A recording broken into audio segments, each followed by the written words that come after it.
নাফসাহু সুম্মা আস্তাগফিরিল্লাহ ইয়াজিদিল্লাহু গফুরার রহিমা।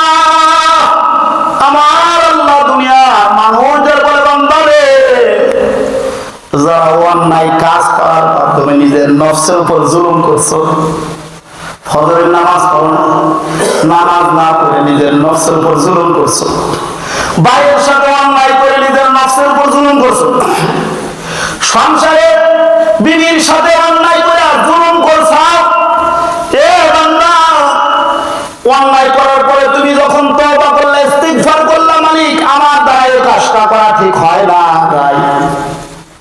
এই কথা যখন তুমি বান্দা বুঝলা, আইসাও ফিরে আইসাও আমি আল্লাহর কাছে আবার ফিরে আসছো। ইয়াজিদিল্লাহু গফুরার রহিমা। আমার আল্লাহ বান্দা, আমি আল্লাহরে এমন অবস্থায় পাইয়া গেলাম, তোমার জীবনের পিছনের সব গুনাহ আল্লাহ মাফ করে দিলাম। জয় বল সুবহানাল্লাহ। আল্লাহরে ডাক রে বান্দা, আল্লাহরে ডাক রে বান্দা, আল্লাহ বলে ডাক। ওই আল্লাহরে ডাকলে আল্লাহ তোমার জীবনের সকল গুনাহ করে দিবে, মাফ করে। সুবহানাল্লাহ। বন্ধুরা আমার, চিন্তা করার তো আমাদের দরকার নাই, কারণ আমরা এমন একটা মালিক পেয়েছি, এমন একটা রব আমাদের। 70 বছর বান্দা যদি তুমি গুনাহ করে থাকো, 70 মিনিট আগে যদি তোমার জ্ঞান ফিরে এসে থাকে, তওবা ইস্তিগফার করার যদি সুযোগ হয়ে যায়, আমার আল্লাহ পয়গম্বরের মাধ্যমে আল্লাহ জানাইছে, আমার আল্লাহ 70 বছরের গুনাহ আল্লাহ মাফ করে দিবে। সুবহানাল্লাহ। বান্দা কান্দো কান্দো, আল্লাহর জন্য কান্দো। বান্দারে কাঁদলে রূহ সাফ হয়, কাঁদলে গুনাহ মাফ হয়। এই কাঁদলে আমার মালিককে আপন বানানো যায়। বলেন সুবহানাল্লাহ। এ বন্ধু, আমার পয়গম্বর একবার সাহাবীদেরকে নিয়ে আলোচনার মজলিসে বসা, আল্লাহর নবী ডাক দিয়ে বলেন, সাহাবীরা, কেউ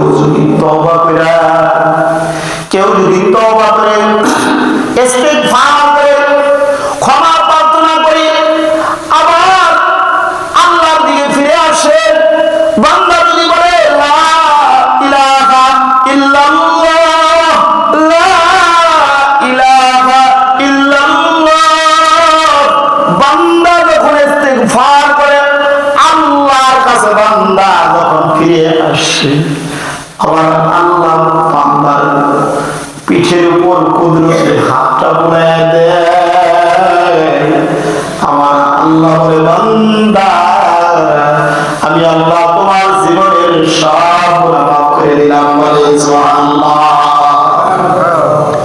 নবীজি আমার এই কথা যখন বললেন, লা ইলাহা ইল্লাল্লাহ বললে, তার মানে কালেমা পড়লে, ইস্তিগফার করলে আল্লাহ তার জীবনের সব গুনাহ মাফ করে দেবে। সাহাবায়ে কেরাম খুশি হইয়া আল্লাহু আকবার বললেন। সাহাবায়ে কেরাম খুশি হয়ে গেলেন। আল্লাহর নবী কিছুক্ষণ পরে দেখে একজন সাহাবী খুশি হয়ে কাঁদছে, একজন সাহাবী দেখি ফুপায় কাঁদতেছে, দেখছি পরে কান্দে, কান্নার আওয়াজটা নবীর কান পর্যন্ত পৌঁছে গেছে। দয়ার নবী রে, মায়ার নবী ডাক দিয়ে বলে, কে রে কান্দো? আমার কোন সাহাবী কান্দো? দেখি একটা সাহাবী তার রুমাল দিয়ে মাথাটা ডাইকে দেখছি পাইরা কান্দতেছে। জুব্বা পরা পাগড়ি পরা সাহাবী ডাক দিয়ে বলি, কে রে কান্দো? কেন কান্দো? ডাক দিয়ে বলি, ইয়া রাসূলুল্লাহ, আপনি তো বলছেন লা ইলাহা ইল্লাল্লাহ বললে জীবনের সব গুনাহ মাফ হয়ে যাবে। হুজুর, আমি এমন একটা গুনাহ করছি হুজুর, হবে, আমার আল্লাহ বুঝি আমাকে মাফ করবেন, আমার আল্লাহ আমাকে মাফ করে দিবে না, আমার গুনার মাফ আমার আল্লাহর দরবারে হবে না। নবীর সাহাবী এইভাবে যখন কান্দে, ডাক দিয়ে বলে, সাহাবী রে, বড় বড় সাহাবী, এমন কি অপরাধ করেছো যার কারণে তোমার জীবনের গুনাহ মাফ হবে না? ডাক দিয়ে নবীজিকে ডাক দিয়ে বলে, পয়গম্বর, আমি এমন একটা পাপী গো পয়গম্বর, ও পয়গম্বর, আমি এমন একজন পাপী, আমার হাতে হুজুর 101 জিন্দা মানুষ, আমি জিন্দা কন্যা দাফন করেছি। নাউযুবিল্লাহ বলেন।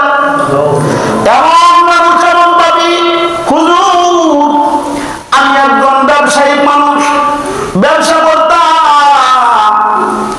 আমি একবার যখন আমার ব্যবসায়িক সফরে গেলাম, তখন আমার বিবি ছিলেন অন্তঃসত্ত্বা, 7 থেকে 8 মাসের অন্তঃসত্ত্বা আমার বিবি ছিলেন। আমার বিবির ডাক দিয়ে বললাম, বিবি রে, আমি যখন সফরে চলে যাব, ওরে বিবি, তোমার গর্ভে থেকে যে সন্তান টানবে, এই সন্তান যদি ছেলে সন্তান হয়, তাইলে বিবি তারে তুমি রাইখা দিবা, আর যদি কন্যা সন্তান হয়, বিবি রে, তুমি তারে গলা টিপে হত্যা করবা। বলেন নাউযুবিল্লাহ। যদি কন্যা সন্তান হয়, তাহলে তুমি তারে মেরে ফেলবা। ডাক দিয়ে বলে, পয়গম্বর, আমি সফরে চলে গেলাম, হুজুর, আমি ব্যবসায়ী কাজে চলে গেলাম, 1 দিন নয়, 2 দিন নয়, হুজুর, কয়েক বছর পর্যন্ত থাকলাম। কয়েক বছর পরে যখন আমি আসতেছিলাম ব্যবসায়িক কাজ থেকে, আমার পরিবারের লোকেরা জানতে পারলো আমি চলে আসতেছি। আমার পরিবারের লোকেরা জানতে পারলো আমি চলে আসতেছি। আমার বিবি আমাকে স্বাগত ওয়েলকাম জানাবার জন্য চলে গেলেন। দেখি রে, আমার বিবির পাশে এমন একটা কন্যা সন্তান, যার চেহারাটা পূর্ণিমার চন্দ্রের মতো চমকাইতেছে। এত সুন্দর, এত সুন্দর, এত সুন্দর চেহারা সন্তানটা তাকায় আছে আমার দিকে, তাকায় আছে। আমার বিবির পাশে ডাক দিয়ে বললাম, বিবি রে, এই সন্তানটা কার? ডাক দিয়ে বলি, স্বামী গো, এই সন্তানটা আপনার, এই সন্তানটা আপনার। হুজুর, আমার তারপর কোনো মা হলো না। আমি আমার বিবিরে ডাক দিয়ে বললাম, তাইলে আমার এই কন্যার সন্তান তারে কেন মেরে ফেললে না? বলেন নাউযুবিল্লাহ। কেন তুমি তারে গলা টিপে মেরে ফেললে না? ডাক দিয়ে বলি, স্বামী, আমি বহুবার চেষ্টা করেছি। ও স্বামী, আমি তো মা, আমি পারি না, সব কাজ ইচ্ছা করলে আমি পারি না। আমি আমার সন্তানকে গলা টিপে মারতে চাইছি, কন্যা সন্তানকে। ও স্বামী, যখন আমার কন্যার দিকে তাকাই, আমার কন্যার চেহারাটা দেখে, স্বামী গো, আপনার কথা আমার স্মরণ হয়। বলেন সুবহানাল্লাহ। স্বামী গো, আমার কন্যার চেহারাটা দেখতে আপনার মতো দেখা যায়, এত সুন্দর। আমি তার নাম রাখলাম জামিলা। এত সুন্দর, আমি ওরে মারতে পারি নাই গো স্বামী, আমি পারি না। হুজুর এই কথা বলার পরে আমার সন্তানটা আমাকে বাবা বাবা বলে জড়ায় ধরল। রাতের বেলায় ঘুমে পড়ে গেলাম। হুজুর, আমার অন্তর আমাকে ধোঁকা দিয়ে দিল। শয়তান আমার ঘাড়ের উপর চড়ে বসলো। শয়তান আমার ঘাড়ের উপর চড়ে বসলো, আমাকে প্ররোচনা দিতে লাগলো, ধোঁকা দিতে লাগলো। কিরে তাহিয়া, কন্যা সন্তানের বাবা হবি, পরের বাড়ি যায় কাজ করবে, জেরির কাজ করবে, অন্যের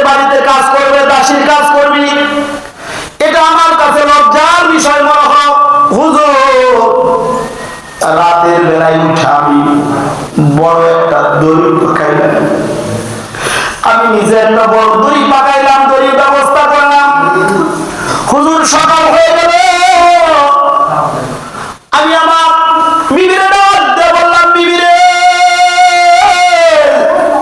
দে, বিবি দে, তাড়াতাড়ি করে ফিরিয়ে দে, আমার সন্তানটাকে দিয়ে দে। আমি আমার সন্তানটাকে নিয়ে আমি দাওয়াতে যাব, আমার বন্ধুর বাড়িতে আমি দাওয়াতে যাব। এই কথা বলার পর মায়ের যখন সাদা দিল, এ বন্ধু ডাক দেব, হুজুর আমি সাথে একটা খুন্তি নিলাম, হুজুর যেটা দিয়ে মাটি খনন করা হবে, আমার সন্তান আমি বলে একবার করে নেই, সন্তানটা আমার মুখের মধ্যে চুমা দেয় আর ডাক দিয়ে বলে, বাবা আমি কিন্তু তোমার আর দূরে যাইতে দিব না, আমি তোমার আর দূরে যাইতে দিব না, আমার কথা কি তোমার স্মরণ হয় না? হুজুর আমার সন্তানের মুখে কথা শোনার পরেও আমি বাবার একটু দয়া হলো না, আমি বাবার জন্য একটু দয়া হলো না। এই কথা বলে হুজুর আমি আমার সন্তানটাকে একেবারে মরুপান্তরে অনেক দূরে নিয়ে গেলাম। আমার সন্তানটা খেলা করতেছিল, আমি মাটি খনন করতেছিলাম, গর্ত করতেছিলাম, ওই ধুলোবালিগুলো আমার চেহারার মধ্যে লাগতেছিল, দাড়ির ভিতরে ধুলোগুলো লাগতেছিল। আমার সন্তান নিজে তার কাপড় দিয়ে জামা দিয়ে আমার মুখের দাড়ি থেকে ময়লাগুলো ফেলতেছিল আর বলতেছিল, বাবা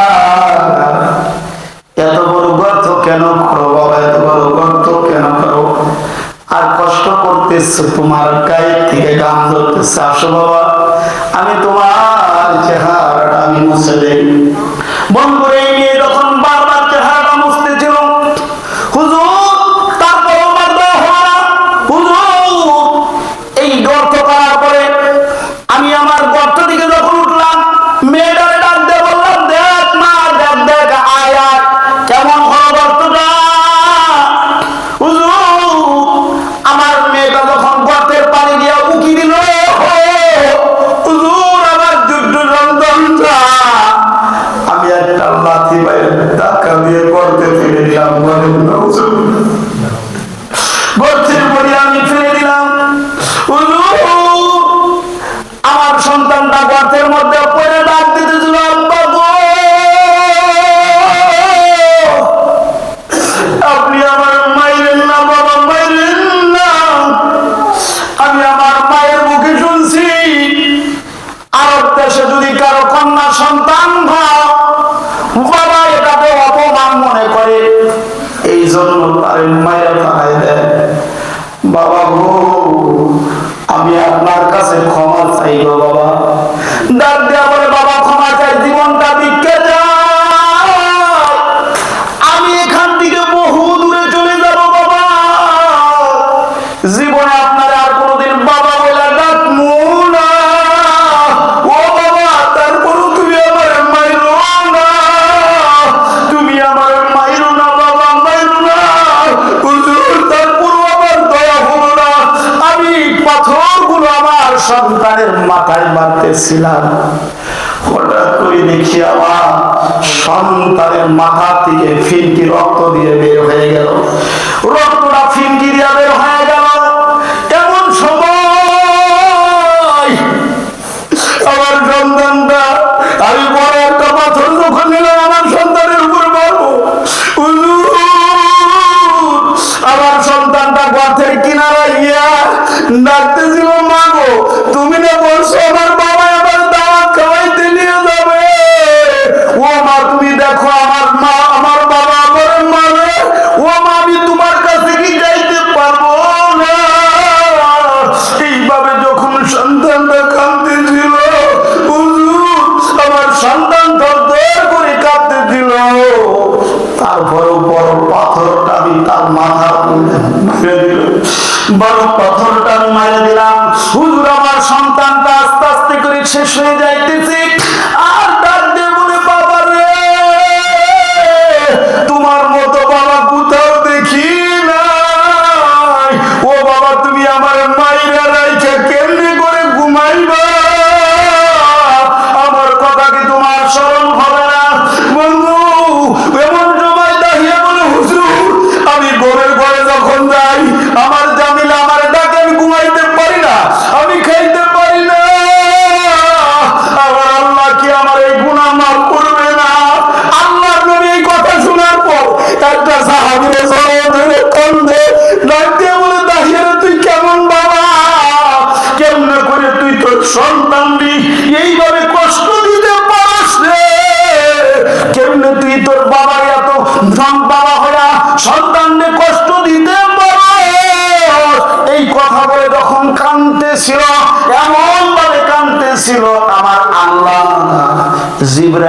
পাঠাই দিলেন, যাও জিবরাইল যাও।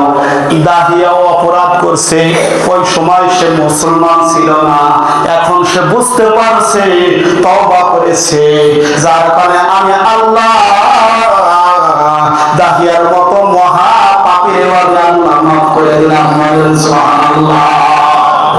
এই জন্য বন্ধুরা আমার কথা এখানেই শেষ।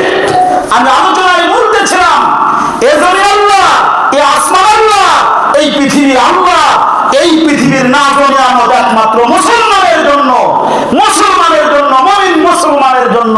কিন্তু আজকে ইহুদি নাসারা আমাদেরকে পিটায়, একটাই কারণ, আল্লাহর সাথে আমাদের সম্পর্ক ভালো নাই। কথা বলেন ঠিক না? মালিকের সাথে সম্পর্ক যদি ভালো হয়, এই পৃথিবীর নাজর নিয়ামত রাজত্ব আল্লাহ তাআলা আবার মুসলমানদেরকে দান করবে। কথা বলেন ঠিক না? এই জন্য মালিকের সাথে সম্পর্ক সেটআপ করা দরকার। সেটআপের সর্বপ্রথম কাজই হলো বান্দা বেশি বেশি করে ইস্তেগফার করে ক্ষমা প্রার্থনা করার মাধ্যমে, নিজেকে ছোট মনে করার মাধ্যমে আল্লাহর কাছে ফিরে আসলে আল্লাহ তাআলা তার নাজর নিয়ামত আল্লাহ তার বান্দা বান্দির উপর আবার বর্ষণ করবে। বলেন সুবহানাল্লাহ। ভাইরা আমার, এই জন্য আমাদের সবসময় কাজ হলো শুধু নিজে নামাজ পড়ি। আমরা অনেকেই দেখি আমাদের এমন আছে, নিজে নামাজ পড়ি কিন্তু সন্তানটাকে নামাজের জন্য ডাকি না। ও ভাই, আল্লাহ কি শুধু নিজেকে জাহান্নাম থেকে বাঁচার কথা বলছে, নাকি সন্তান আদি পরিবার পরিজন সবাইকে? আল্লাহ বলছে তুমি নিজেও জাহান্নামের পথ থেকে বাঁচার পথে চলো, তোমার পরিবার পরিজনকে জাহান্নামের পথ থেকে বাঁচার পথে চালাও। অনেক সময় মুরব্বী মানুষ মসজিদে আসতেছে, সন্তান ঘুমের ঘরে থাকে, মাই অনেক সময় ডাক দিতে দেয় না। কে আমার সন্তানরা শীতের অনেক শীত পড়ছে, শীতের মধ্যে উঠে দিও, ও নামাজে পড়ে দাও, তার কাছে ডাক দিয়ে না। ও মা, আপনি আপনার সন্তানটাকে কম্বলের মধ্যে বেচান নাই, জাহান্নামের আগুনের মধ্যে বেচাইছেন। কথা বলেন ঠিক না? অথচ আপনি আপনার সন্তানের কল্যাণ যদি চাইতেন, সকালে ধরে না। হ্যাঁ, দুই কারণে মানুষকে প্রহার করা যায়। একটা হলো, তার মধ্যে একটা হলো সন্তান যখন নামাজ না পড়বে 10 বছর হয়ে গেলে তাকে প্রহার করো, হাত ধরে নিয়ে শাসো, নামাজ যায়। বাবাজিরা আমার, আপনারা আমার বড় আপন মানুষ, আমিও আপনাদের অনেক আপন মানুষ। সব সময় ভাই এই পৃথিবী থাকার জায়গা না। আমাদের অনেকের চুলদারি পেরিয়ে গেছে, এটা দ্বারা আর কি বুঝাইলো, আমার আর এই দুনিয়ায় থাকার সময় নাই, দেওয়ার সময় শেষ হয়ে যাচ্ছে। বাবা কথা বলেন ঠিক কিনা? ভাই আমরা সব বুঝি, দান যখন পাইতে যা তখন বুঝি এখানে আর দান থাকবে না জমিনে, এটা ভুলাই চলে যাবে। আল্লাহ তোমার দান পাকায় দিছে, এখন কি বান্দা বুঝো না? বান্দা কখন যেন তোমার ডাক আসবে, মসজিদের মুয়াজ্জিন বলে দিবে যে অমুক সাহেব যে নাই, মসজিদের পালকিখানা তোমার বাড়িতে চলে যাবে। বাবারে, এই পালকিতে চলার আগে তুমি নিজেকে আল্লাহর গোলাম, খাঁটি গোলাম বানায়া আর নবীর খাঁটি উম্মত বানায়া আইসো, তাইলেই রাসূল হাসরের ময়দানে তোমার জন্য অপেক্ষা করতে থাকবে, আর হাউজে কাউসারের পানি পান করায়া রাসূল সুপারিশ করে জান্নাতে নিয়ে যাবে। সুবহানাল্লাহ।